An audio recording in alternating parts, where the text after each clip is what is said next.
motivation.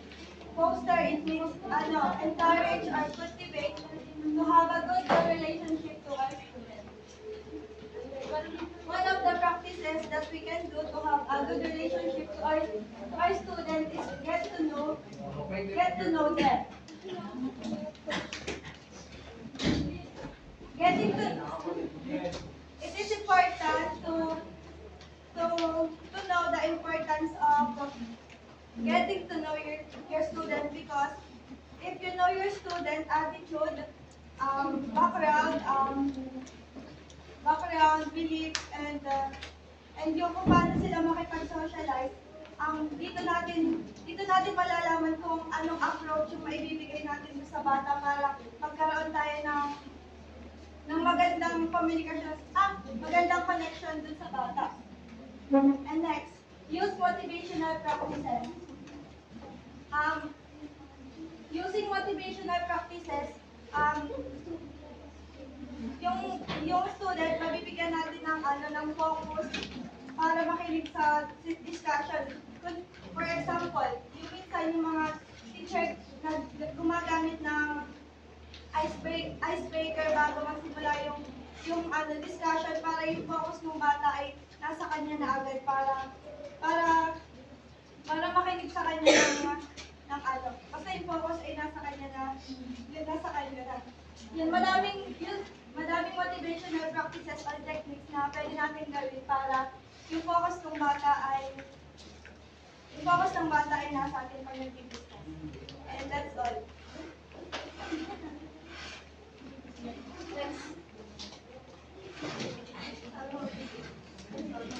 So, good morning everyone. Mag-proceed na tayo sa Be Responsible in Cultural Differences. Hindi ko na yung... Ano nyo ba? Bago lang. Araw daw.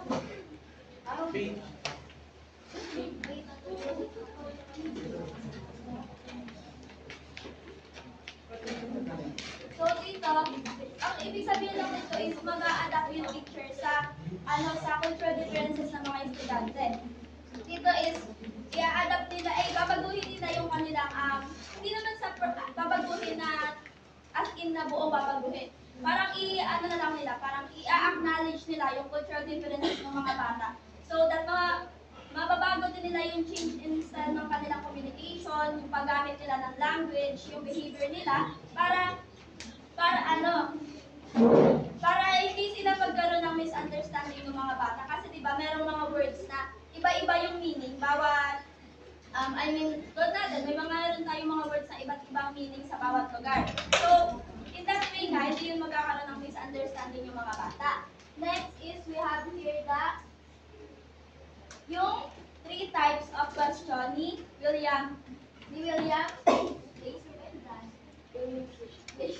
So, the open-ended question, the open-ended meeting.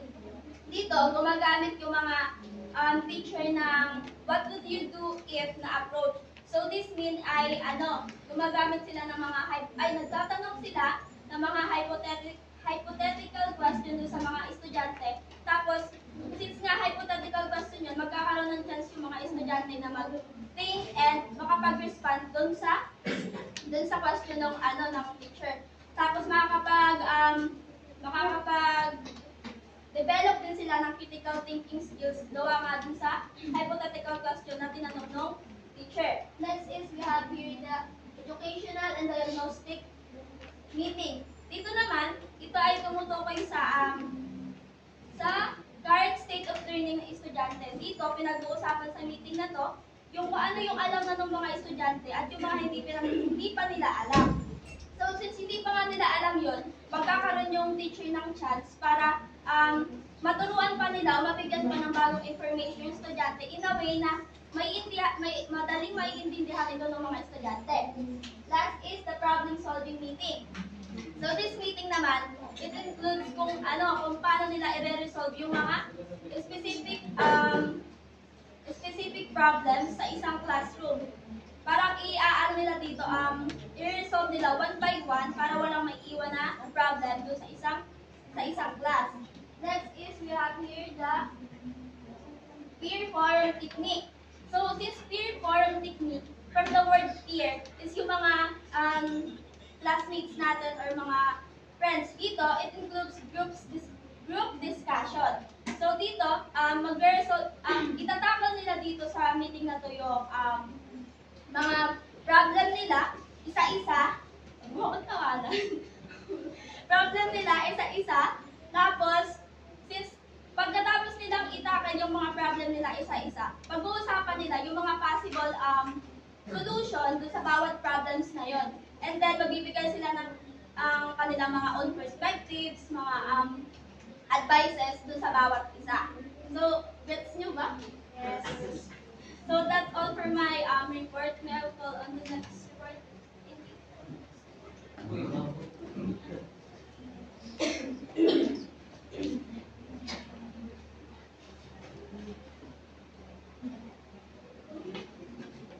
So, good morning everyone. My name is Bea Sufia and I'm going to tackle about the ways of communication effectively in the school. So, we all know that when we having an interaction, we are having a communication. So, communication meaning sharing of information or sharing of ideas. So, in communication, we are going to interact with each other. So, we must remember that in terms of communication, we are dealing with the child with disabilities. Meaning, dapat mahaba yung pasensya natin dahil nga hindi agad nila maiintindihan or kailangan po natin ulitin. So the first way on effective communication is the clear and consistent message. Meaning, dapat bilang isang teacher is may mahaba nga tayong pasensya dahil children with disability ang ating ihahandle. So, sa pagbibigay natin ng communication or sa pag-interact natin, dapat ay may clear and consistent dahil hindi agad-agad matututunan or maiintindihan ng isang bata kung ano yung sinasabi natin. Kasi nga, iba-iba tayo na pagkakaintindi. So, kailangan pa ulit-ulitin para maintindihan nila. So, the next one is explain rules and consequences. Meaning, kapag nga tayo yung nasa school, dapat may limitation. And yung limitation na yun is yung tinatawag natin rules. Sa isang classroom, lagi naman tayo may tinatawag na classroom rules na kung saan dapat masusunod ito. Dahil kung wala tayong rules is kung ano-anong gagawin ng mga bata sa loob ng classroom at hindi sila magkakaintindihan. So, sa katulad na yung halimbawa is tayo yung nasa classroom. Dapat maglalagay tayo ng rules kung paano nga ba susundin ng isang bata yun. Katulad na lang ng dapat masunod halimbawa nung sa pagbabasa pa. Halimbawa may nagre-recitation, hindi dapat na maingay. At, So, UD for selecting rules according to Cantor 2022. So, sinasabi ko nga na ang rules ay limitation. So, dapat hindi madami ang rules, kundi ito'y nagkukonsist lamang ng 4 to 6 question. 4 to 6 rules. Dahil nga hindi agad-agad maiintindihan or magkakalabo-labo ang pag-intindi ng mga bata sa rules. So, it should be 4 to 6 rules lamang. State rules in a positive manner. So, tulad nga ng magiging teacher tayo, dapat ang tono ng pananalita natin or gesture natin is laging positive para ma-adapt or maging comfortable ang bata sa atin. Hindi yung lagi tayong pasigaw dahil nga children with disability ang ating ihahandle.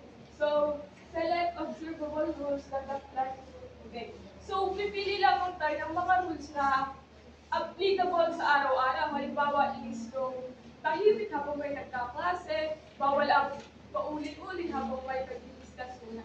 Yung applicable lamang sa daily life, yung pwedeng i-apply agad sa classroom. And involve student in task sa school. Dahil nga yung set of rules na yun ay para sa student, dapat gagawin natin is yung magagawa lamang nila.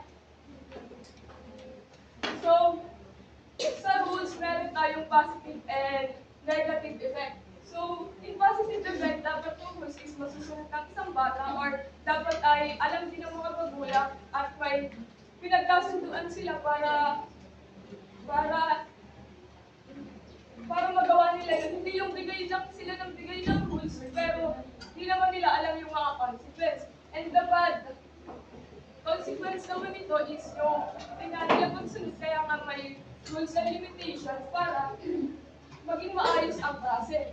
So, kapag yung rules na yun is nagawa or dapat bigyan natin ng reinforcement or reward ng mga bata. And kapag naman ay bad consequence yun is dapat na magkaroon tayo ng kasunduan or patawag ng magulang upang mabigyan ng solusyon or mabigyan ng solusyon yung mga pinagagawa ng bata. So, that's the point of my report. Okay?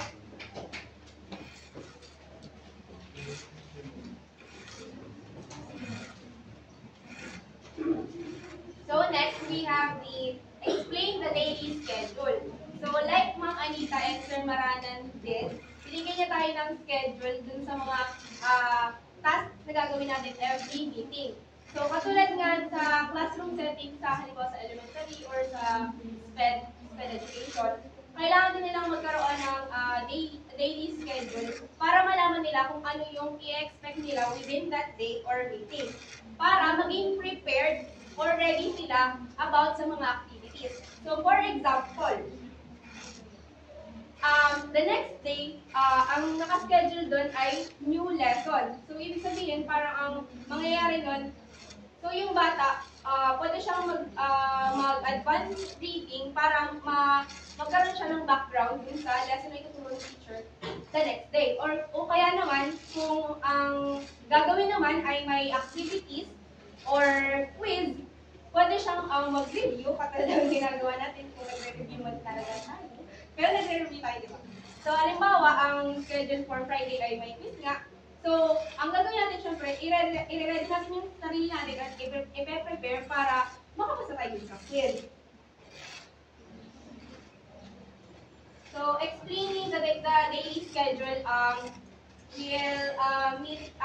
will prepare the students and ready them for the activities to be done. So they would know what to expect. Next is provide good directions. So meaning kapag good directions, ibig sabihin ay clear and concise. Malinaw at may lamang. So kung halimbawa ang direction or instruction natin, halimbawa may activities ng mga bata, tapos ang instruction ay pagkahaba-haba at halimbawa English, tapos napakalalim, ay maiintindihan pa naman agad yun, dahil na kung may learning disability ng bata. Diba? Hindi. So kailangan ang direction ng, halimbawa kung may activities or quiz, ang direction dapat ay clear and concise. So, tips for providing effective direction to students. Number 1, keep directions concise to avoid confusion. So, gaya nga ng sinabi ko kanina, dapat concise or maikli lamang. Kasi diba, kahit naman tayo, kapag halimbawa ay yung instruction na binigay sa atin ay medyo malapot, hindi naman siya na maintindihan, nagkakaroon din tayo ng confusion. So, the same as with the students with disabilities, lalo na mas mahirap sa kanila yon. So, kaya nga, kailangan ang direction na bibigay sa kanila ay concise and clear. So, number 2, state directions immediately before the activity. So, hindi naman pwede, di ba, kapag may quiz, halimbawa, kakapasok pa ng teacher, tapos, magsisimula pa lang yung discussion. Doon niya agad siya sabihin yung, yung direction. Hindi naman pwedeng ganun, di ba? Tapos, after nyo ibigay yung direction, magkakaroon siya ng discussion or lesson. Tapos after the lesson, saka pa lang magkakaroon ng activity. So, matatandaan ba yun ng students? Di ba? Hindi naman. Lalo na kung mahaba yung discussion. So, kailangan kapag magbibigay ng direction, before the activity or prior the activity. So, halimbawa, after the discussion, may activity yung gagawin. So, pagkabigay halimbawa ng mga papel, saka may state kung ano yung direction or kung ano yung gagawin. So, next is, ensure student understanding by checking comprehension. So, di ba lagi natin naririnig yung, kapag halimbawa, lalo na sa elementary teachers, naiintindihan po ba? Ano nga po ulit ang gagawin? So, by that, in-ensure nila na ang pagkakaintindi ng mga students walang direction. So next, describe transition procedures. So kapag sinabi natin transition, there are changes na nangyayari. So kapag halimbawa ay discussion ngayon, tapos later ay may recess. So kapag recess time na syempre, karaniwan sa mga bata ay nagkakagulong palabas. So hindi pwedeng ganon. Kailangan si teacher ay attentive and alert sa pagbibigay ng instruction. So halimbawa, recess time na. Ang pwede niyang gawin para hindi magkaroon ng struggle yung mga bata, lalo na kung may disabilities yung bata. Pwede siyang mag-provide ng direction kung paano yung process ng paglabas bago mag-recess. So halimbawa, for example, ay girls, tayo muna kayo, tapos pipila sa pinto, hanay-hanay, para hindi sila magka-bungguan. So after the girls, boys naman ang tatayo, and then hanay-hanay ulit sa labas, para hindi magka-bungguan. Yun.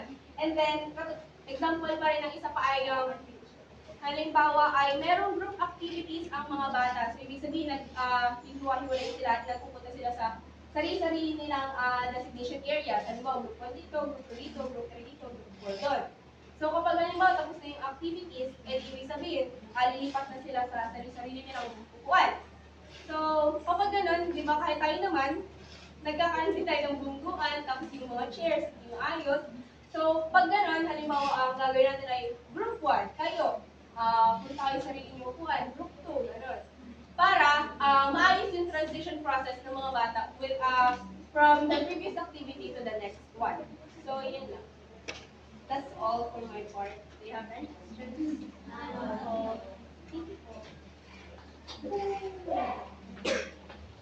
So we're going to discuss the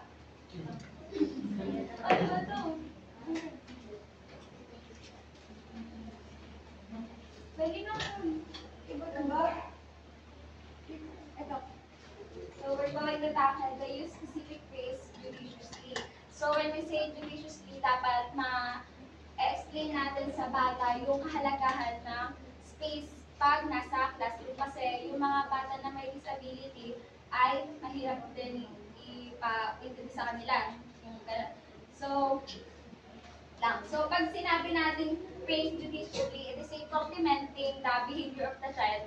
So, dapat mas maingat tayo na ipaunawa sa kanila kung paano i-compliment. Kasi may bata na parang pag kinompliment mo ay iba yung dating sa kanila. Like, di ba dapat pag i-compliment yung mga bata na may disability ay yung iba natutuwa, pero sa iba, parang ang sama ng dating, iba yung meaning. Kaya dapat, pag magbibigay tayo ng praise or compliment sa bata, specific, halimbawa nakagawa sila ng mabuti, hindi mo lang pwedeng sabihin na good job. Bilang, dapat sasabihin mo talaga kung bakit, ano yung reason, kung bakit mo sila dapat praise or bakit mo sila compliment. So, the next one is, consider the age of the student or students being praised. Kasi kailangan mong i-specify yung age ng bata. Halimbawa, sa 5 years old ka na-compliment. Dapat mas mauunawaan nila yon in a way na mas madali. Hindi yung malalim na pag-compliment. So, yun. Next is, there are 5 types of effective classroom arrangement practices. So, the first one is physical arrangement. So, pag physical arrangement, it is a crucial strategically designed environment to support learning and minimize distraction. So, like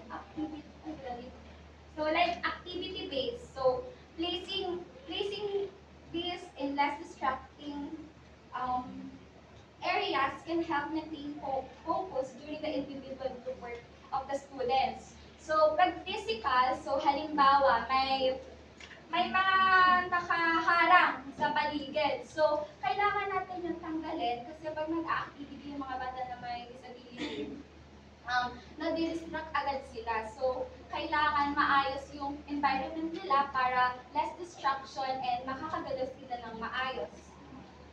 Next is the traffic pattern. So, it refers to the path students take as they have around more learning space, how furniture is arranged, and where instructional materials are located. So sa classroom, di ba, minsan may cabinet, may desk, may mga gamit na teachers na nakakalat. So, kailangan natin yung itabi. Kasi mahihirapan yung mga bata kapag naka-obstacle free sila. Dapat clear yung path nila kapag magagawa sila ng activity, mas malalesen yung pagka-distraction nila. Kasi madaming bata na may disability na hirap mag-focus sa isang bagay, lalo na pag ang dami nilang nakikita. So, hindi siya effective sa classroom yung mga ganong behavior. Next is seating arrangement. So, yun naman yung pinakang common, like kahit naman kahit wala kang disability, ay yun naman talaga yung normal na nakikita natin sa classroom. So, number 4 is with-itness. So, pag with-itness, so parang witness. So, dapat daw lahat nakikita ng teacher mula sa unahan hanggang sa likodan yung mga bata. Kasi, dapat, di ba parang sinasabi nila, dapat daw yung teacher ay may mata sa likod. Kasi, yung mga bata minsan nagkakagulo na di natin nalalaman na kung ano-ano na yung nangyayari sa paligid. So, dapat, para maging mas effective yung environment sa classroom, dapat aware yung teacher sa mga ganong behavior ng bata. So, next is the classroom observation. Mahalaga na alam ng teacher yung lagay ng classroom niya. Halimbawa, maliit or malaki. So, pag maliit, so kailangan yung space is dapat malinis or organized. Hindi yung madaming obstacle para sa bata. So, yun lang. Next. Okay.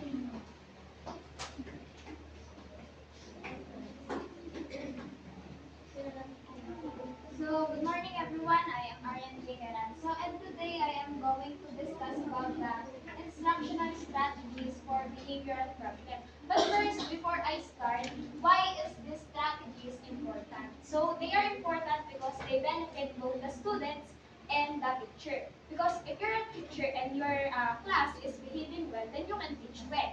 And if you are a student and you want to focus on your lesson, then you can learn more if your teacher is only focused on teaching rather than disciplining your other classmates. So, saan ang next please? Page down. Page down.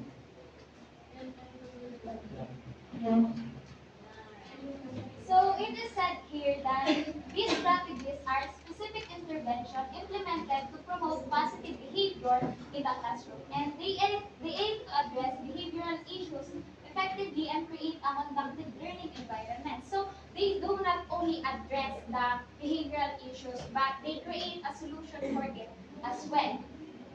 So, the first type is planned ignoring. So, this strategy is also known as the ignore strategy. So, here, ang ginagawa ng teacher is they are purposely ignoring the child. Kasi, not to put it in a bad way, pero some students are attention seekers.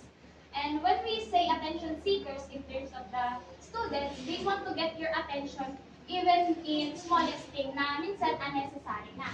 So, what you're doing in this strategy is that you are ignoring them. Pero, syempre, may limitation din naman to. This is for minimal behavioral issues lang naman. So, there are two guidelines in implementing this. First is that ang gagawa nito dapat is yung pinagpupunan ng attention ng student. So, it can be the teacher or the classmate or the other person. And when you implement this strategy, you have to continuously implement it even if the attention-seeking situation increases. And the next is the redirecting inappropriate behavior. So, sabi dito, this is prompting student to correct errors and demonstrate appropriate behavior with reinforcement effective for minor behavioral reminders. So, this is also like the planned ignoring for minimal behavioral issues. So, what you're doing when you implement this kind of strategy is that pag nakakagawa ng mistake yung student directing their attitude. So for example, yung using Meldrey's example kanina, yung mga bata, pinapakita mo. So by gender, female muna bago males. So pagka yung student is, halimbawa, boy yung student, tapos ay pumila na agad siya sa mga babae, I mean, hindi natin muna i-consider dito yung gender ha. Basta yung kunwari yung student is pasawan. So you're gonna ask the student to anong ginawa mong mali? Bakit pumila ka agad hindi pa ninyo turn? So what you're doing is you are asking the student and giving them a chance to correct their mistake. So pag ito ay tama mong na-implement, ma-observe mo yung positive na outcome. Kumbaga, pipila na siya dun sa mga boys. Then next is the contingent observation. Thus, it is said here that students observe appropriate behavior during group activities to reduce misbehavior influenced by peers. So, when we are, for example, when we are group, tapos ang naka-group natin is someone we know or our friends, hindi maiiwasan na maging playful tayo or maging makulit. So, what you're going to do here is that you're gonna talk to the other members of the, halimbawa may misbehaving student, tapos i-group mo siya dun sa isang grupo ng mga student pa. Kakausapin mo yung mga students na yun to behave accordingly doon sa task. So, and then you're gonna ask the misbehaving student to step up first and observe what they are doing. So, pagka ito, pagka ito ay i-implement nyo, hindi dapat ito masyadong matagal na nag-board na yung student. So, if the activity is only for 30 minutes, then the student is gonna observe for 5 to 10 minutes. Then you're gonna ask them to turn back to the group, to their group, and observe if yung observation nila is na-apply nila sa sarili nila. Then, next is the criterion specific reward. So, dito naman, may mga specific goals kang isa-set sa mga student mo. And pag na-reach nila yung goals na yun, you are going to reward them in what form? Some are praises. Yung halimbawa is yung ginagawa natin ng elementary, it's like, give them boom clap. Alam niyo yung boom clap, yung 1, 2, 3, 1, 2, 3, boom, yung ganon. Then, some other form is through tangible things such as foods, mga toys, or kaya mga stickers, yung mga ganon. And then, pagka naman older na yung students mo, the reward can also be in a form of, halimbawa, bibigyan mo siya ngayon ng assignment. Yung araw na to, bibigyan mo lahat ng klase mo ng assignment. You are not gonna give them the assignment as a form of reward. Then, longer lunch break and recess is also a form of reward. Para yan dito sa criterion specific rewards.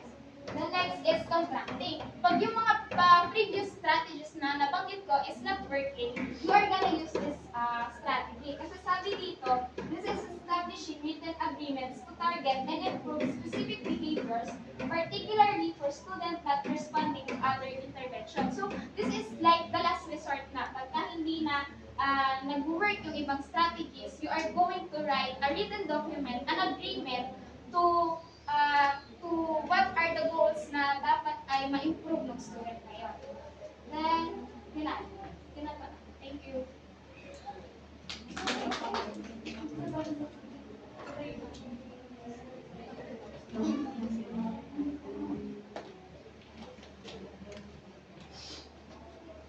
Good morning, everyone. I am Alexa Matab, and I will be discussing social competence. So, it is stated here that social competence refers to the adept utilization of social skills to elicit positive reactions and mitigate negative responses from others. So, meaning to say, a person is considered as social competent if he or she knows how to interact well with others. So, it is about being able to communicate well, understand others' feelings, and express ourselves while respecting others' boundaries. The result of being social competent is the acceptance of others. So by evaluating social skills, educators can understand how students behave socially and whether interventions to improve these skills is needed. So there are several ways to assess social skills. One common method is the rating scales. So these scales help us to identify students who may struggle more with uh, social skills uh, compared to others. The teacher observed the students during group work sessions and uses rating scales to assess uh, the students or each student's social skills based on their behavior. Next is the sociometric techniques. These are the methods used by teachers to gain insights into the peer relationship inside the classroom or in setting. So one common approach involves conducting a sociometric survey. Ano nga ba kapag sinabi natin na sociometric? Adjective siya ng word na sociometry, which means study of measurement ng interrelationship among group of people.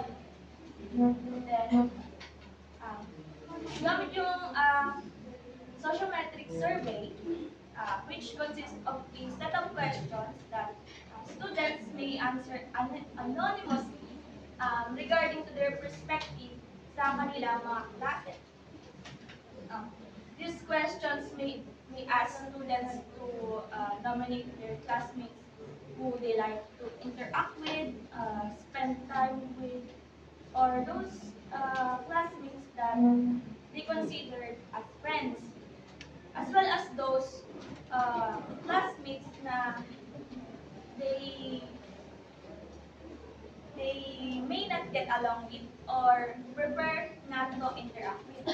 So with the help of this survey, educators can identify which students are perceived as well popular or well liked by others, or which students may experience social rejection or exclusion, and which students may be isolated or lacking connections with their peers. Next one is coaching. It is an approach that aims to promote desired behaviors by modeling and back. Coaching involves teaching various social skills by demonstrating them examples and providing constructive feedback. So these methods allow students to use those skills in real-life situations. Next is problem solving and decision making. So here, educators can create scenarios or observations that require learners to demonstrate their skills in social situations. So parang katulad ng ginagawa. Next is bullying.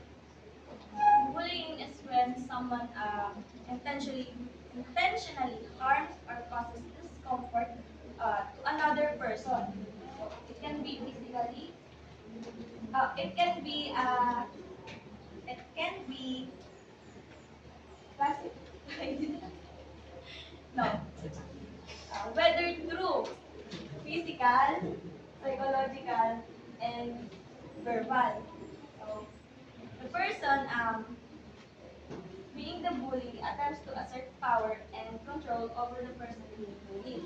So this behavior can cause health risk to children and requires urgent attention from educators and communities. So bullying can be addressed. Bullying can be addressed by the following strategies. First, integrate bullying prevention into the curriculum. Next is engage school administrators, teachers, families, and community. Third is collaborate with school counselor to develop effective handling and reporting strategies. And last one is use sociograms to identify students with negative peer perceptions. So yun lang naman. Okay, wala bang mga questions? Okay, thank you. That's our report.